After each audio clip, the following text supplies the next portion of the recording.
అలస్కాను US కు అమ్మేశాం. Greenland ను ఎలాగైనా చేజిక్కించుకోవాలని చూస్తున్న అమెరికా అధ్యక్షుడు డొనాల్డ్ ట్రంప్ కు ఊహించని మద్దతు లభించింది.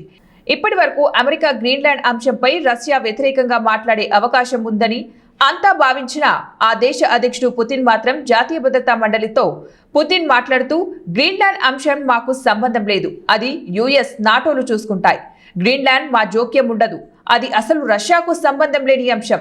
ఆ విషయాన్ని నాటో ఆర్గనైజేషన్ అమెరికాలు చూసుకుంటాయి. గ్రీన్లాండ్ పై మధ్యలో మేము దూరాల్సిన అవసరమూ లేదు.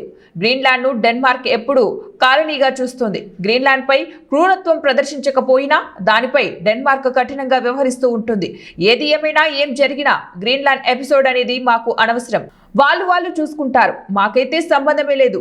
1917లో వర్జిన్ దీవుల్ని అమెరికాకు డెన్మార్క్ అమ్మేసింది. మేం కూడా అలస్కా ప్రస్తుతం యుఎస్ లో ఉన్న 49వ రాష్ట్రంను యుఎస్ కు అమ్మేశాం.